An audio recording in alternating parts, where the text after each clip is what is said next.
नमस्ते।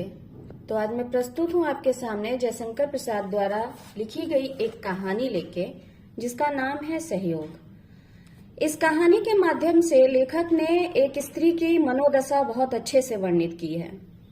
लेखक कहते हैं, एक स्त्री अपना सब कुछ त्याग कर एक नए परिवार में आती है।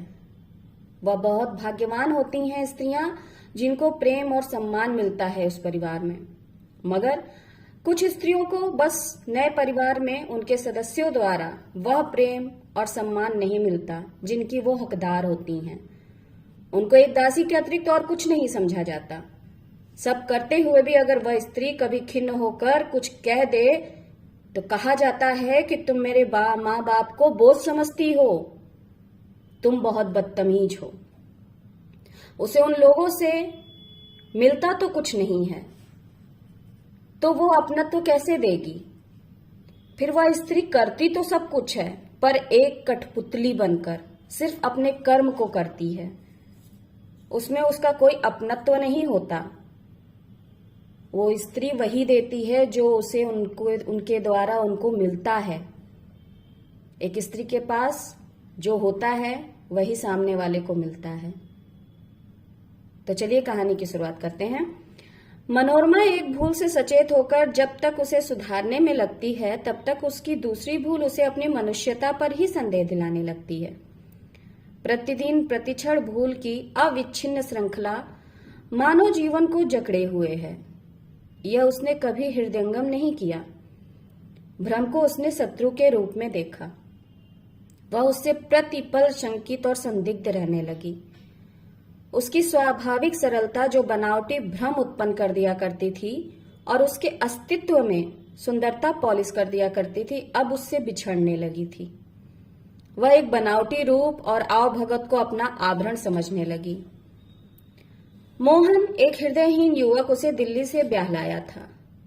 उसकी स्वाभाविकता ने अपने आतंक से क्रूर शासन करके उसे आत्मचिंता शून्य पतिगढ़ प्राणा बनाने की उत्कट अभिलाषा से हृदयहीन कल से चलती फिरती हुई पुतली बना डाला, और वह इसी में अपनी विजय और पौरुष की पराकाष्ठा समझने लगा था।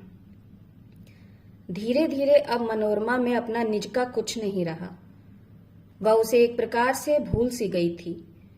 दिल्ली के समीप पर यमुना तट का वह गांव जिसमें वह पली थी बढ़ी थी, अब उसे कुछ विस्मृत सा हो चला था। वह ब्याह करने के बाद द्विरागमन के अवसर पर जब से अपनी ससुराल आई थी, वह एक अद्भुत दृश्य था। मनुष्य समाज में पुरुषों के लिए वह कोई बड़ी बात ना थी, किंतु जब उन्हें घर छोड़कर कभी किसी काम से परदेश जाना पड़ता है, तभी उनकी उस कथा के अधम अंश का आभास सूचित होता है। वह सेवा और स्नेह वृत्ति वाली स्त्रियां ही कर सकती हैं। जहां अपना कोई नहीं है, जिसे कभी की जान पहचान नहीं, जिस स्थान पर केवल वधु दर्शन का कुतूहल मात्र उसकी अभ्यर्थना करने वाला है, वहां वह रोते और सिसकते किसी साहस से आई और किसी को अपने रूप से, किसी को विनय से, किसी को स्नेह से उसने वश करना आरंभ किया। उसे सफलता भी मिली। जिस तरह एक महाउद्योगी किसी भारी अनुसंधान के लिए अपने घर से अलग होकर अपने सहारे अपना साधन बनाता है, या कथा सरित सागर के साहसिक लोग बैताल या विधारत्व सिद्धि के असंभवनीय साहस का परिचय देते हैं, वह इन प्रतिदिन साहस कारिणी मनुष्य जाति की किशोरियों के सामने क्या है, जिनकी बुद्धि और अवस्था कुछ भी इसके अनुकूल नहीं है। हिंदू शास्त्रानुसार शूद्रा स्त्री मनोरमा ने आश्चर्यपूर्वक ससुराल में द्वितीय जन्म ग्रहण कर लिया। उसे द्विजन्मा कहने में कोई बाधा नहीं है। मेला देखकर मोहन लौटा। उसकी अनुराग लता, उसकी प्रगल्भा प्रेयसी ने उसका साथ नहीं दिया। संभवतः वह किसी विशेष आकर्षक पुरुष के साथ सहयोग करके चली गई। मेला फीका हो गया। नदी के पुल पर एक पत्थर पर वह बैठ गया। अंधेरी रात धीरे धीरे गंभीर होती जा रही थी। कोलाहल, जनरव और रसीली ताने विरल हो चली। ज्यों ज्यों एकांत होने लगा, मोहन की आतुरता बढ़ने लगी। नदी तट की शरद रजनी में एकांत किसी की अपेक्षा करने लगा। उसका हृदय चंचल हो चला। मोहन ने सोचा, इस समय क्या करे? विनोदी हृदय उत्सुक हुआ। वह चाहे जो हो, किसी की संगति को इस समय आवश्यक समझने लगा। प्यार न करने पर भी मनोरमा का ही ध्यान आया। समस्या हल होते देखकर वह घर की ओर चल पड़ा। मनोरमा का त्योहार अभी बाकी था। नगर भर में एक नीरव अवसाद हो गया था, किंतु मनोरमा के हृदय में कोलाहल हो रहा था। ऐसे त्योहार के दिन भी वह मोहन को न खिला सकी थी।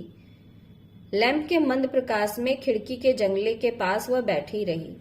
विचारने को कुछ भी उसके पास न था। केवल स्वामी की आशा में दास के समान वह उत्कंठित बैठी थी। दरवाजा खटका। वह उठी। चतुर्दासी से भी अच्छी तरह उसने स्वामी की अभ्यर्थना, सेवा, आदर और सत्कार करने में अपने को लगा दिया। मोहन चुपचाप अपने ग्रासों के साथ वाग्य युद्ध और दंत घर्षण करने लगा। मनोरमा ने भूलकर भी यह न पूछा कि तुम इतनी देर कहाँ थे, क्यों नहीं आए? ना वह रूठी, ना वह ऐठी। गुरमान की तो कौन कहे, लघुमान का छीटा नहीं। मोहन को यह और असहनीय हो गया। उसने समझा कि हम इस योग्य भी नहीं रहे कि हमसे यह पूछे, तुम कहाँ इतनी देर मरते थे? पत्नी का अपमान उसे और यंत्रणा देने लगा। वह भोजन करते करते अकस्मात रुक गया। मनोरमा ने पूछा, क्या दूध ले आऊं?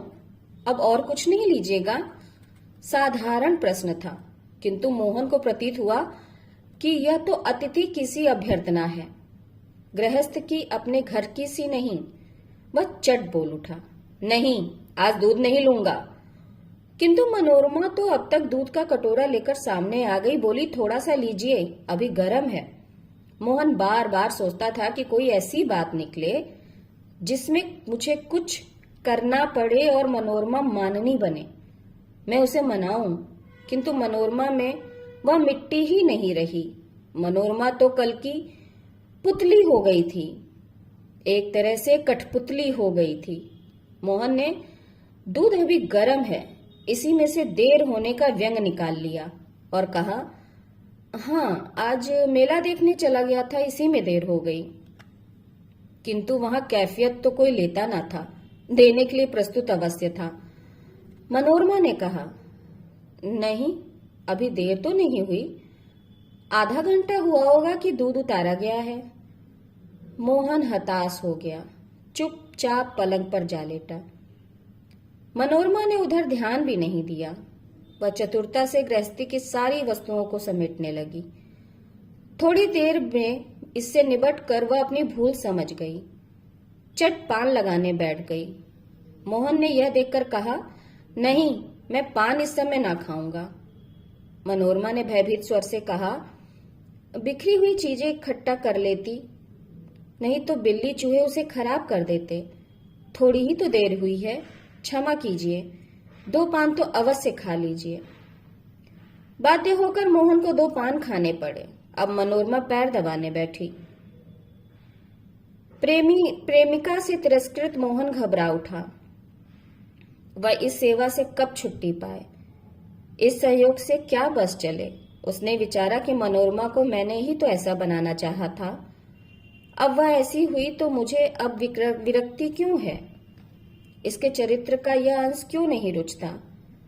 किसी ने उसके कान में धीरे से कहा, तुम तो अपनी स्त्री को दासी बनाना चाहते थे, जो वास्तव में तुम्हारी अंतरात्मा को इत्सिप्त कर नहीं था।